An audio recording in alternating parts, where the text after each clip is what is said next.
வணக்கம். Lottery கும்பலுக்கு special வணக்கம். வந்துட்டாயா நீ என்ன கொஞ்சம் வரச்சுக்கையா.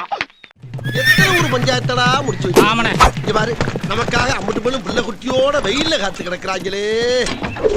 அது கைது செஞ்சதுக்கான லீமா ரோஸ், ஆதவ் அர்ஜுனா, அதுக்கப்புறம் லாட்டரி மார்ட்டின், அவருடைய மச்சினே, இந்த கும்பல் தான் முடிவு பண்ணது. ஏன்னா வந்ததுல இருந்து தொந்தரவு பண்ணிருக்கான் மாதரசு, அவனை ஏதாவது பண்ணணும் அப்படின்னு. உன்னால ஒண்ணு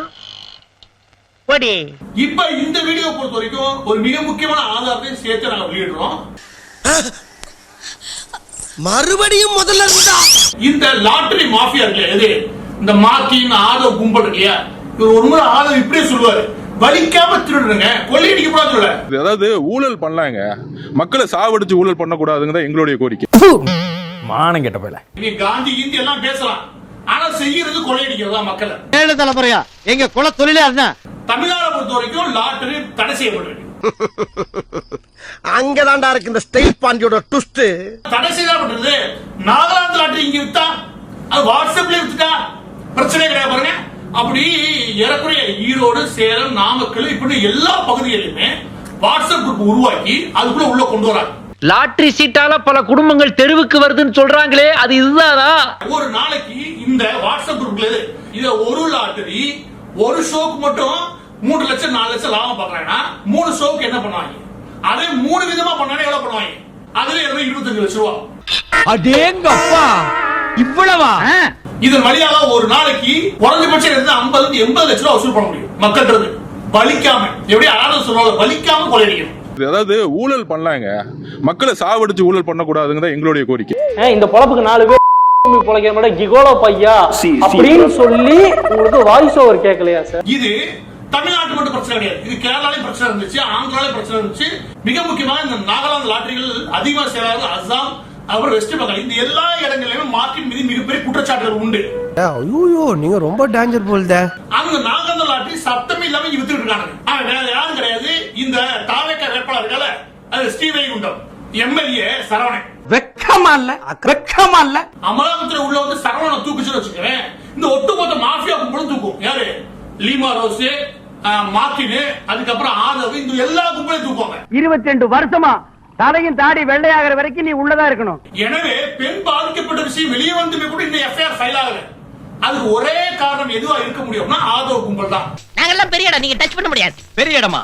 என்ன எல்ஐசி பில்டிங்கா? ஏன்னா அவன் மாட்டான்னு வச்சுக்கவேன், உள்ள போனா அடுத்த கம்ப்ளைண்ட் வந்துச்சுன்னா இது எல்லாம் மாத்துவானுங்க. ஆனா நாம எல்லாம் செய்ய வேண்டிய ஒரு விஷயம் இருக்கு. அது என்னன்னா, அந்த பெண்ணுக்கு நீதி கிடைக்க வேண்டியது ஒரு விஷயம்னா, இன்னொரு பக்கத்து இந்த கும்பல், இந்த மாஃபியா, லாட்டரி மாஃபியா, இது நடத்தக்கூடிய முக்கியமா சரவணன் கைதாகி ஆகும். ஆஹா, சூனா போனா ஒவ்வொருத்தர் இருக்க வேகத்தை பார்த்தோம்னா அவன் அருமை வறுமைக்கு ஆபத்து வந்துடும் போல் இருக்கடா. ரொம்ப கவனமா டீல் பண்ணி ஆட்டத்தை கலைச்சிடுறாசா. இவன் கைதாகினானா இந்த ஆட்சியில் முதல் கூட்ட அமைச்சர் ஒருத்தருக்கார்ல, யாரு? ஆதவ். அந்த ஆள் கைது பண்ண முடியும். மவனே, நாங்களாவது இந்த ஜெயில இருந்து ரிலீஸ் ஆகிடுவோம். நீ ரிலீஸே ஆக முடியாத ஆயுள் தண்டனை கைதிடா. இந்த ஆள் கைது பண்ணால ஒழிய இந்த ஆட்சியோட லட்சணம் என்னன்னு சொல்ல முடியும் மக்களுக்கு. ராஜரத்னம் எவ்வளவு கஷ்டப்பட்டு ஆட்சியை பிடிச்சு நான் முதலமைச்சரா இருக்கிறேன், அதுக்குள்ள கத்துக்கணக்கு வச்சிட்டியா? எல்லாத்துக்கும் இவருதான் காரணம். என்னங்க நீங்க எதுக்கு எடுத்தாலும் இவரே குறை சொல்லிட்டு இருக்கீங்க? நீங்க சீஃப் மினிஸ்டர் சேர்ல உட்கார்றதுக்கு இவரு ஒரு காரணம். இவங்களுக்கு கொஞ்சம் கூட உழைக்க வக்கே கிடையாது வச்சுக்கவேன், எப்படியாவது மக்களை ஏமாத்தி பொழைக்கணும். அதாருங்க எங்க லட்சியமே. அது லாட்டரி இவங்க நல்லா தெரிஞ்சுக்கிட்டாங்க. லாட்டரியில ஈஸியா ஏமாறுவாங்க லக்குக்காக. அதை வச்சு மக்கள்கிட்ட சுரண்டி சாப்பிடுறீங்க, அதே வேலை பொழப்பாக வச்சிருக்குது. ஏண்டா இப்படி திருடி பொழிக்கிறிய? மரியாதை மரியாதை.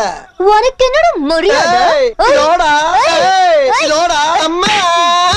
இப்ப சரவணனை காப்பாத்துறது யாரு? மாஃபியா. எந்த மாஃபியா? Lottery mafia. இந்த லாட்டரி மாஃபியா யாருக்கு வருது? விஜயோட ஆசீர்வாதத்தோட நிக்குது. அப்ப விஜய் தான் இந்த ஒட்டு மொத்தத்துக்கு ஆசீர்வாதம் வழங்குறாரா? என்னங்க அப்படி கேக்குறீங்க? அவர் தானங்க எனக்கு தொழில் சொல்லி கொடுத்த குரு. நானும் அவர் ஒன்னா சேர்ந்தானங்க திருட வந்தா. சொல்லுங்க. இப்ப அமலாக்கத்துறை போதைப் பொருள் கடத்துற ஒரு கும்பலோட நெட்வொர்க்கை பிடிக்கிறதுக்கான ஒரு சோதனை பண்ணிருக்காங்க. அமலாக்கத்துறையிடம் சிக்கிய அத்தனை குற்றவாளிகளும் சொன்ன ஒரே பெயர் ஜான் பிரிட்டோ. இந்த ஜான் பிரிட்டோவுக்கும் ஆதவ் அர்ஜுனாவுக்கும் என்ன சம்பந்தம் கேக்குறீங்களா? லால்குடி சட்டமன்ற உறுப்பினரா இருக்க லீமா ரோஸ் அவர்களுடைய கூட பிறந்த அண்ணன் தான் இந்த ஜான் பிரிட்டோ. லீமா ரோஸ் பிரபல லாட்டரி கிங் மார்ட்டின் அவர்களுடைய மனைவி, நம்ம பொதுப்பணித்துறை அமைச்சர் ஆதவ் அர்ஜுனா அவர்களுடைய மாமியார். யோசிச்சு பாருங்க, போதைப் பொருள் விற்கிறது, இல்லீகலா பணம் சம்பாதிக்கிறது, அந்த பணத்தை வச்சு மணி லாண்டரிங் பண்றதுன்னு ஆதவ் அர்ஜுனா அவர்களுடைய குடும்பத்திலேயே இவ்வளவு பேர் இருக்கிறாங்க. மொத்த சனி நான் வந்து இந்தியாவில் இறங்கிட்டேன். இதுதான் என்னுடைய லைஃப். இத சொல்ல போய் இவ்வளவு பட்டுக்குச்சு. யாருக்கு? லாட்டரி கும்பலுக்கு ஐயோ இவனை விடக்கூடாது. நீ என்ன பண்ணா நான் பேசுறேன், என்ன பண்ணா ஆதாரங்களை வெளியே கொண்டு வரேன். இதெல்லாம் அண்ணன் தம்பி நமக்குள்ள எதுக்கு? அண்ணன் தம்பியா? என்ன அண்ணன் தம்பின்னு உன்னோட என்னையும் கூட்டு சேர்க்கிறேன்? உன்கிட்ட நேர்மை இருக்குன்னா உன் ஆட்சியில் இருக்கக்கூடிய 6 வருஷம் அந்த கும்பல் யாரு? டியர் லாட்டரின்னு ஒண்ணு நாகாலாந்துல இருந்து வாங்கிட்டு வந்து விற்கக்கூடிய உங்களுடைய எம்எல்ஏ கைதாகல. இதையெல்லாம் நீ கேள்வி கேட்டேன்னு வச்சுக்கிறேன், நீ நேர்மையான. நீ எவ்வளவு நேரம் கூப்பிட்டாலும் அவர் காதுல விழுகாது. ஏன்னா பீச்சில் அடிக்கிறதுல பாதி அவருக்கு தான். நாடு உருப்பிட்டோம். எல்லா பேருக்கும் நான் சொல்ற விஷயம் என்ன அப்படின்னா, மிக விரைவாக இந்த லாட்டரி சம்பந்தப்பட்ட எல்லா ஆதாரங்களையும் கொடுத்து அந்த ஸ்ரீவைகுண்டம் எம்எல்ஏ இருக்காரு அதை கைதாகணும். அதை கைதானி ஒரு எஃப்ஐஆர் விழுந்தால் ஒழிய அடுத்த அமலாக்கத்துறை உள்ள கொண்டு முடியும். இனிமேல் இங்க நிக்க கூடாதா சாமி? ஹலோ மிஸ்டர் சதாம் ஹுசேன், இல்லங்க தமிழ்நாட்டுக்குள்ள அந்த ட்ரெஸ் போடக்கூடாதுன்னு சொல்லியிருக்கேன்ல, நில்லு. தமிழ்நாடு கிடையாது, இந்தியா. டக்குன்னு சிஎம்ஏ வந்து யாருக்கு தெரியாம வீட்டுல இருந்து ஒரு செஸ் போர்ட் கொண்டு வந்திருந்தாரு. யாருக்குமே தெரியாது.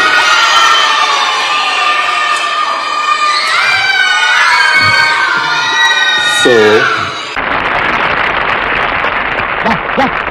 நிறுத்துங்க. இப்ப எதுக்காக நீங்க கையை தட்டினீங்க? உங்களை மாதிரி கிறுக்கல இருக்கனால திரும்ப திரும்ப அவனுக்கு வரானுங்க. எனக்கு ஷாக். டக்குன்னு வந்தாரு. டக்குன்னு பார்த்துட்டு கேன் யூ ப்ளே அப்படின்னு கேட்டாரு. ஸோ உடனடியா அவங்களே தான் வந்து போர்டு எடுத்துட்டு வர சொன்னாங்க. ஐயா உனக்கு நில்றா, ஒருத்தர் நில்றா, அவரு வெளியா சும்மா நில்றா. ஸோ எடுத்துட்டு வந்து அவங்க டேபிள்லேயே தான் அரேஞ்ச் பண்ணி டக்குன்னு செட்டப் பண்ணி விளையாட ஆரம்பித்தோம். அண்ட் நல்லாவே ப்ளே பண்ணாங்க. லைக் ஸோ அவங்க கேட்டேன் என்ன எப்போ ஆடுவீங்கன்னு. ஸோ ஃப்ரெண்ட்ஸோட ஆடுவேன் அப்படின்னு சொன்னாங்க. அண்ட் நல்லாவே ப்ளே பண்ணாங்க. உங்கதா இந்தாங்க இங்க வா. ஐயா நாடுகாரப்பே டேய் வா.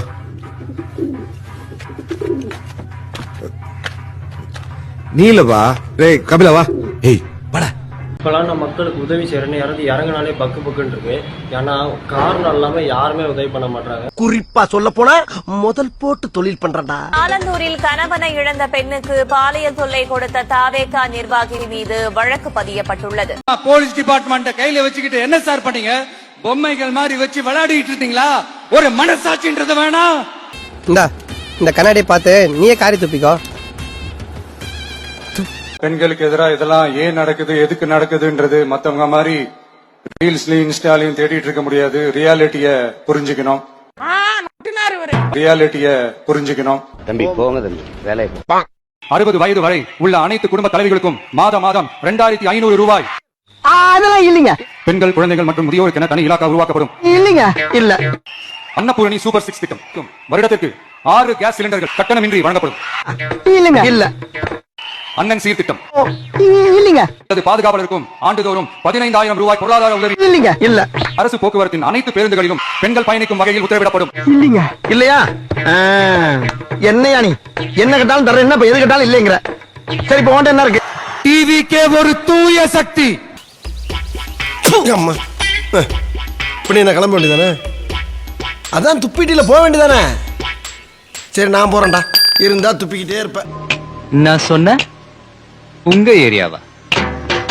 இந்த ஏரியா, அந்த ஏரியா, அந்த இடம், இந்த இடம் எங்கேயுமே எனக்கு பயம் கிடையாதுடா. ஏய் தற்குறிகளா, எங்கேயுமே கரண்ட் கிடையாது. நான் தான். தங்களை காண புலவர் பாலபத்திர ஓனட்டி வந்திருக்கிறார். தளபதிக்கு கொடுத்து பாருங்க மைக்க, மக்கள் போடுவாங்க லைக்க போறது விரலு, திரும்பும் திசையெல்லாம் தளபதியின் குரலு. குரல் என்றால் பேச்சு, தமிழ்நாடு தான் தளபதியின் மூச்சு. அமைச்சு விட்டாரு ஆட்சி, அதற்கு மக்கள் தான் சாட்சி. சீரி பாயும் சிங்கம், தமிழ்நாட்டுல தளபதி தான் தங்கம். ஆள போது அந்த ஆண்டுட்டு இருக்கிறாரு அந்த சிங்கம். எதிர்கட்சி ஆயுதம் பங்கம். புரியுதா என் தங்கம்? தமிழ்நாடு ஃபுல்லா அவரோட ஜில்லா. பேசுவாரு தில்லா, மக்களை செய்வார் நல்லா. புரியுதா பில்லா? உனக்கு பரிசும் கிடையாது, ஒன்றும் கிடையாது. உதைப்பதற்குள் ஓடிவிடு. இந்த நெல்ல ஏத்தி இறக்கிறதுக்கு, அதாவது லோடிங் அண்ட் அன்லோடிங், அதுக்கு ஒரு 40 கிலோ மூட்டைக்கு 40 ரூபா கமிஷன் வாங்குறாங்களாம். அரசாங்கமே ஒரு மூட்டைக்கு 10 ரூபா கொடுக்கறாங்க. ஆனா இவங்க அதுக்கு மேல 40 ரூபா கமிஷன் வாங்குறாங்க. ஒரு டன்னுக்கு 1000 ரூபா கமிஷன். லேபர் வந்து ஒர்க் பண்றாங்க, டிவிஷன்ல ஒர்க் பண்றாங்கன்னா கொச்சுப்பட சொல்லல. அவங்க தங்கறதுக்கோ இல்லை அங்கே இருக்கிற டாய்லெட் வசதிகளோ இந்த மாதிரி விஷயங்கள் இருக்குது. அதெல்லாம் அவங்க ஏற்பாடு பண்ணுறதுக்கு இல்லை. அதனால அவங்க நம்ம பண்ணி தர்றதில்லை தருணது வரைக்கும். அதனால அவங்க 20, 30, 40 ரூபா மக்கள்கிட்ட மொபைல் தொகை வாங்கி அதை பயன்படுத்துவாங்க. என்னடா புத்தாட்டது? ஸ்டார்ட் பண்ணு.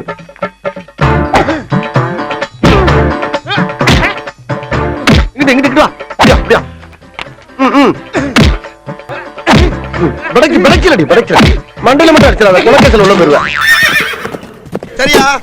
உங்க வீட்டு பிள்ளையா நினைச்சு எல்லாரும் என்னை மன்னிச்சிருக்க.